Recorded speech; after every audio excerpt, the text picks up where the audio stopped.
The Moon Beneath Her Paws, a tale about a curious fox with the heart of an explorer and the soul of a poet. Once, beneath a quilt of stars and the hush of snow-covered pines, a fox was born with silver paws. They shimmered under moonlight like frost-kissed metal. The elder foxes whispered that it was a sign. Some said blessing, others said burden. But to the young fox, whose name was Lyra, it just meant one thing. She didn't belong in the den. She belonged out there, somewhere far, somewhere strange, somewhere the stars whispered secrets no one else seemed to hear. She left on the third full moon of her second winter. No grand send-off, no goodbye speech. Just a whisper to the wind and a crunch in the snow. Her paws left glowing prints behind her. They didn't fade for hours.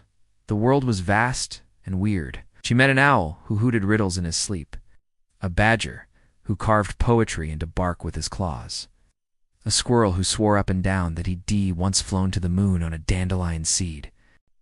And through it all, the stars kept calling like a song she'd heard once in a dream she couldn't forget. One night at the edge of a frozen lake, she saw it. A perfect circle. Silver. Not the moon above, but one below. A reflection. A door. She stepped forward, paws glowing brighter than ever. And the lake didn't crack. It shimmered. Lyra fell through the sky. She landed on a meadow that bloomed upside down. In this strange place, gravity was optional and sound echoed backward. The moon here wasn't cold. It was warm, alive, waiting. It spoke not in words but in feelings. And Lyra felt everything, her curiosity, her courage, her loneliness. And the moon, wise and wild, wrapped her in stardust and said, "You were never lost, little fox. You were just the first to hear me." Lyra never went back to the forest. But some nights, if you stand still enough and quiet your heart, you'll see a trail of glowing paw prints on the clouds.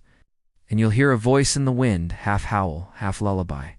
The stars are not far, just misunderstood. The end.